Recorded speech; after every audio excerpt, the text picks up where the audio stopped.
Sean has definitely left the Buffalo Bills in a better place than when he arrived in 2017. I bear guilt, blame, responsibility. There's no finger pointing.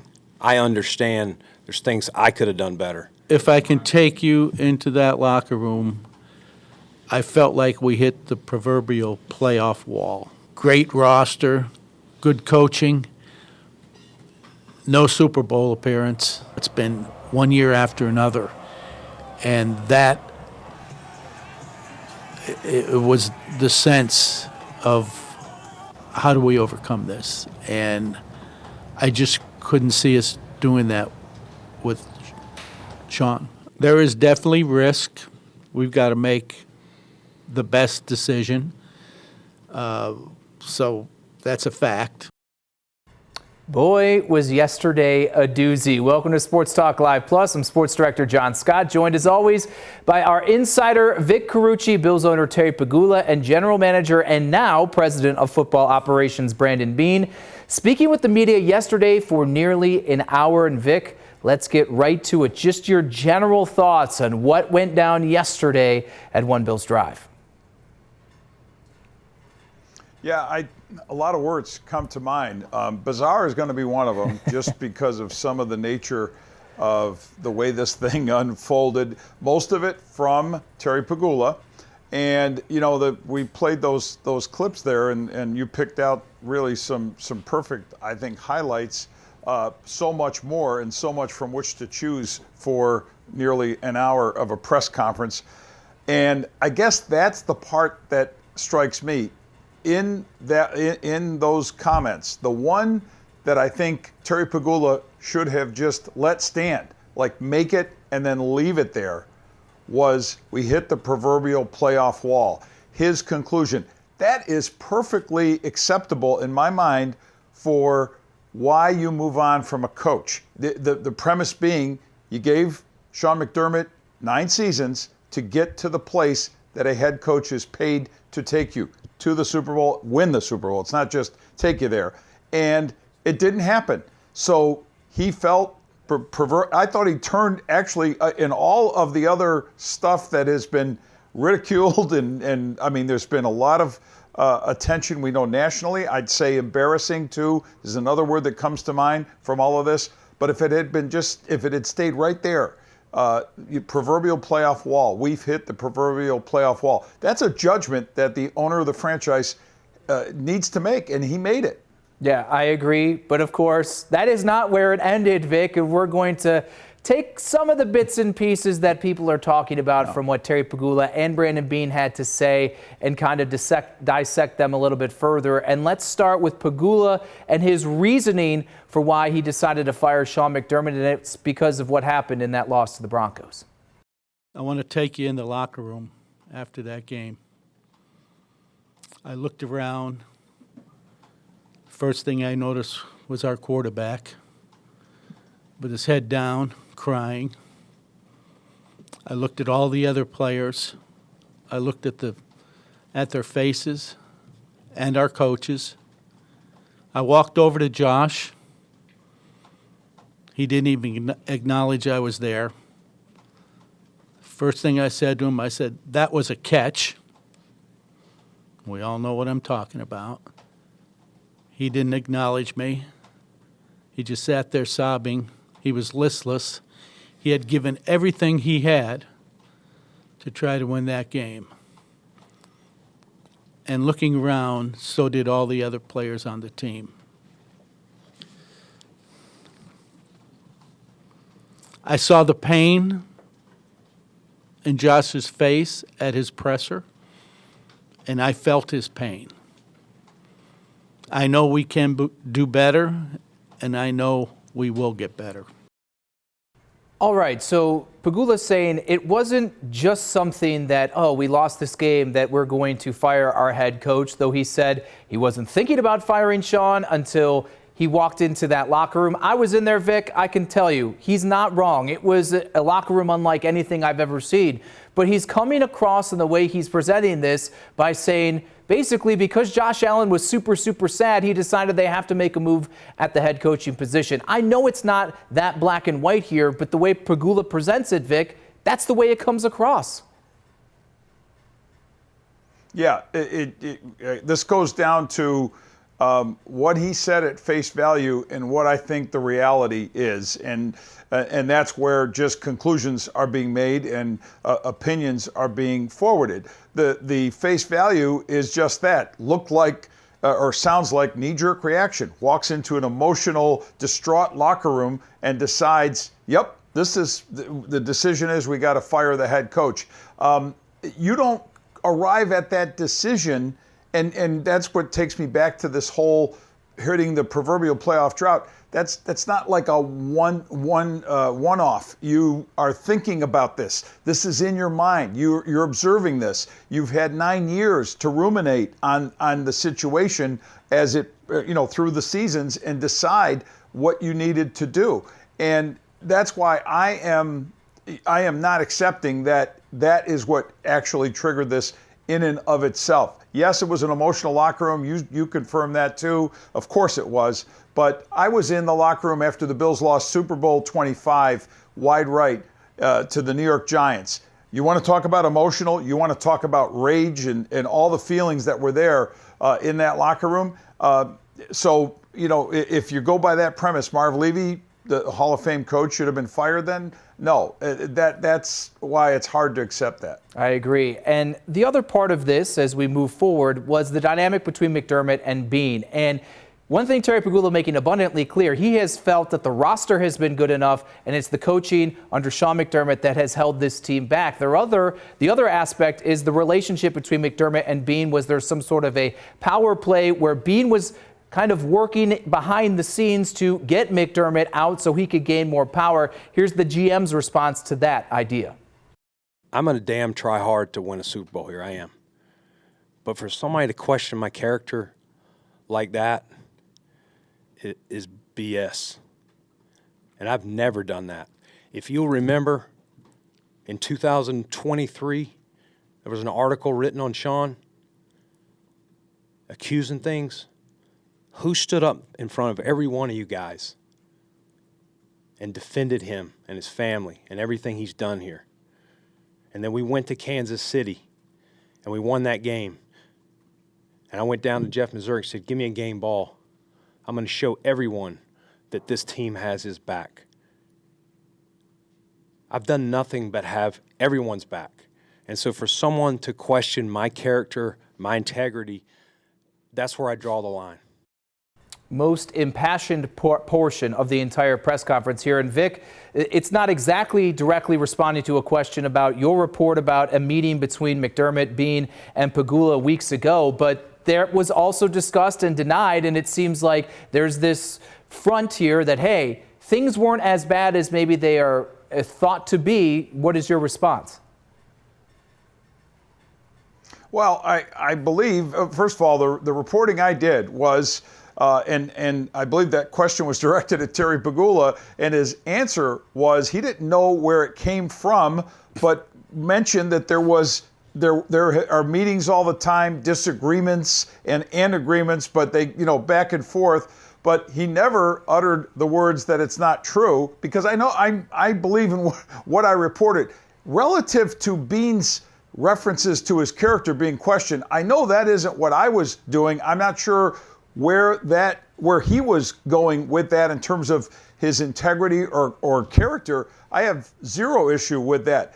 And what I described it as in my reporting on this, on air and on WGRZ.com, is a power struggle. It takes more than one person to struggle. The reference there was power play. In my mind, two different things. The two principals, Beane and McDermott, I believe, were struggling in reference to power, and frankly, more power to Brandon Beane for the ability to get what he wanted, I think, which was more power within the structure. He got that new title, and it doesn't make him a bad guy, and I don't think it makes him someone that people should look upon as, doing Sean McDermott necessarily dirty. But yeah, there were references to Sean being a scapegoat and so forth. I don't think there was any doubt there was high-level tension there, and something was going to give, and something did give. Sean lost his job. Yeah, and then there's the viral moment that no one saw coming, what's likely Pagula's biggest misstep of the morning, and it's involving Keon Coleman. Yeah, I mean, Can I interrupt? I'll address the Keon situation. The coaching staff pushed to draft Keon. I'm not saying Brandon wouldn't have drafted him, but he wasn't his next choice. That was Brandon being a team player and taking advice of his coaching staff, who felt strongly about the player. And, he's taken, for some reason, heat over it and not saying a word about it. But I'm here to tell you the true story. So Terry Pagula throwing Keon Coleman under the bus, trying to stand up for Brandon Beane while also throwing Sean McDermott under the bus, and this was the biggest mess of the whole affair. Yeah, this is where the word bizarre is in neon lights, because this didn't need to be handled that way. That, to me, is Terry Pagula going out of his way to not only defend Brandon Beane, to make sure Brandon Beane doesn't look like some kind of heel or evil person in this, but also the guy who wouldn't make the mistake that Terry Pagula clearly feels Keon Coleman is. So you've just wrecked everything regarding that kid's future. He's still on your roster. And yeah, it was also an effort to throw the coaching staff, and to me that is Sean McDermott. I don't care what the follow-up was to the Associated Press to make sure that he wasn't talking about Sean. He wasn't talking about Sean, the head coach of the team. Then you're making it sound even worse that other members of his staff that he leads are offering thoughts on who should be drafted without his knowledge or involvement. Doesn't make sense. No. Also, Terry, you've been in this game long enough to know that when a draft pick fails, yes, the general manager is the one who's going to fall on the sword, because that is the person who puts in the pick. Bizarre is the way to say it. And it's funny because that was one snippet out of 50 minutes. That's what the national people are running with. We obviously are focusing more on the reasonings and the relationships that led to Sean McDermott's demise here. But there probably was no path moving forward with Keon Coleman before yesterday, and it sure as heck is over at this point. And Keon's actually going to get some sympathy because of this, something I think he certainly wasn't if his time was up in 2 years. Now the search begins for the Bills' next head coach. Vic and I getting into the candidates when Sports Talk Live Plus returns.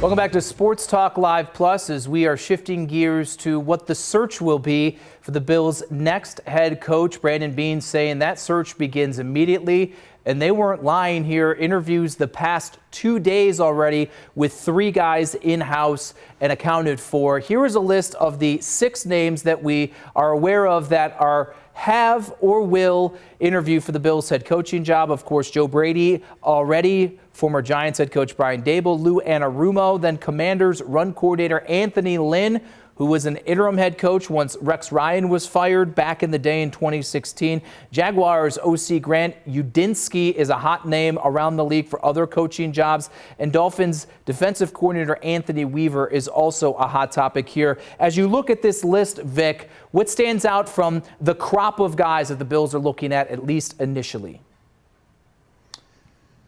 Yeah, I would say, the obvious ones with Joe Brady and Brian Daboll and the links that they have to Josh Allen. I don't see these as buddy-buddy links. I see these as being reasonably sound football links, because the strength of your football team is this guy, is Allen, and doing everything possible to allow him to be his best. And one of the scenarios that I've been hearing, and one that I put out there that I won't be surprised if it happens, the way I phrased it on social media, is Joe Brady ending up as the head coach, Brian Daboll returning as offensive coordinator. Keep in mind, the New York Giants are still paying him his head coaching salary after firing him during this past season, during the course of the 25 season. So there would be a big offset here with the Giants paying the majority of his salary. That's something to consider. I also know this about Anthony Lynn, that Terry Pagula was very fond of him. I remember from the time that he was here with Rex Ryan that there was a great fondness that I think Terry and Kim Pagula had for Anthony. And I had gotten to know him even before he got to Buffalo. Class act, and a guy that definitely you hope gets some consideration, whether it's here or somewhere else.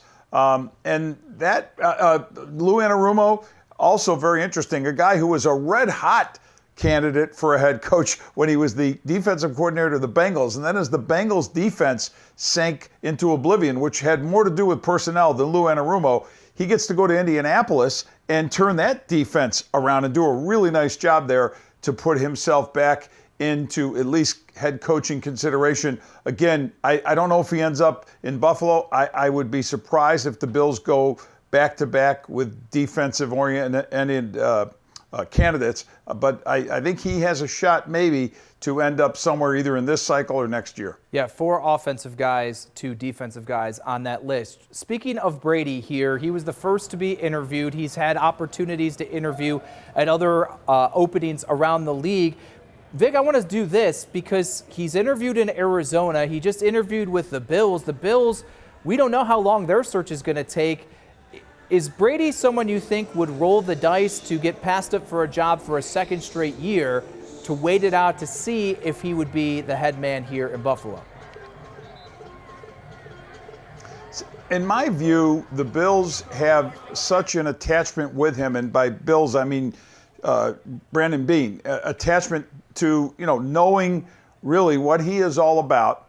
And I would think that the Bills have been proactive with him contractually before this time, knowing there was a chance his name was coming up as a potential head coaching candidate, and wanting to make sure that whatever he hears elsewhere, he at least gives the Bills the opportunity to come back to him if it goes that way. Remember, the interviews don't always mean that a job offer is coming shortly thereafter. And sometimes when you interview even more than once at one place, the Ravens showed a lot of interest in him, but yet they hired Jesse Minter. So sometimes the interviews are just brain picking, right? The owners of teams and executives, just to get a feel for what the guy knows and what could possibly help them. So there's that download. But I would think the door would still be open for a distinct possibility of him becoming head coach of the Bills. And then there's Daboll. We certainly know the ties. We don't need to litigate that anymore here. But why would he be the right choice as the head coach? I know you're saying there's potential for the offensive coordinator in a certain scenario, but why would he be the right choice at head coach, considering he won Coach of the Year his first season with the Giants, but there were other reasons besides personnel that things didn't work out in New York?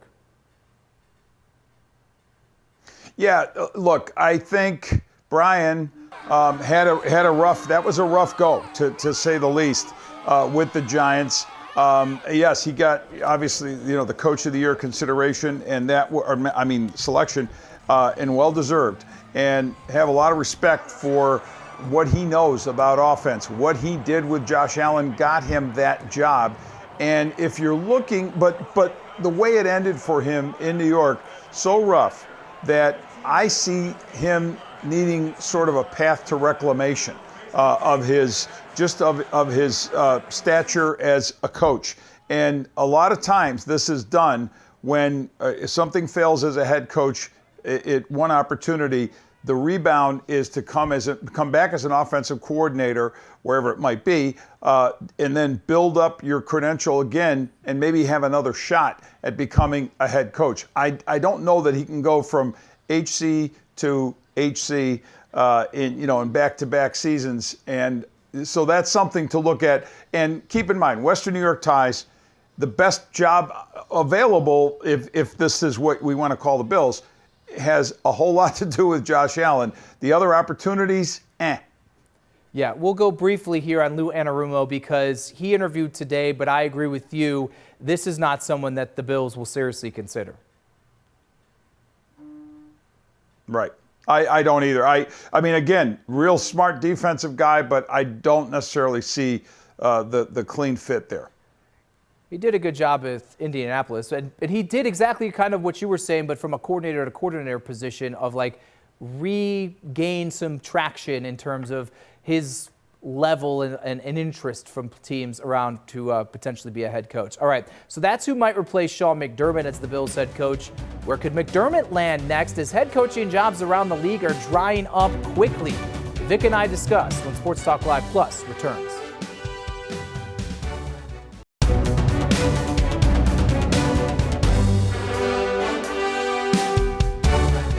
Welcome back to Sports Talk Live Plus. We've spent the entire show pointing out the decision and why they fired Sean McDermott and who might replace him. How about discussing what might be next for McDermott here?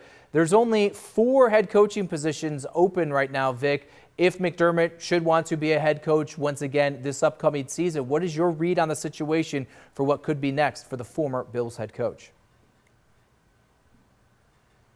My feel at this point is that Sean would be leaning towards sitting this one out, sitting this cycle out, and waiting for what would happen next year. Because, first of all, I do think coaching is still very much in his blood and in his mind.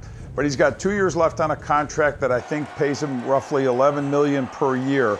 So he has obviously the luxury to sit back and not push it if the opportunity isn't just right. And I think he's going to be very selective about the next opportunity, something that fits his vision of winning and success from top to bottom. And I think after you go experience what he just experienced on Monday or this season, he's going to be very selective about the next chance. Yeah, we know he has kids in high school at this point in time. Do you think quickly that McDermott would not only take a year off potentially, but keep his family and stay here in Western New York and Buffalo? Yep. Yes, and that's very important. He's a family guy, and he's got a wonderful family, and I know he wants to have the opportunity, I'm sure, to kind of get to know them again because it's very tough on families with coaches. Yeah, he's got a state champion softball daughter that maybe he's looking to run it back with Orchard Park. All right, we're going to keep shifting forward as this coaching search is just getting underway. With Vic Carucci, I'm John Scott. We'll see you with Adam Boniti Monday night. Sports Talk Live, 7 o'clock over on Channel 2. Have a good one.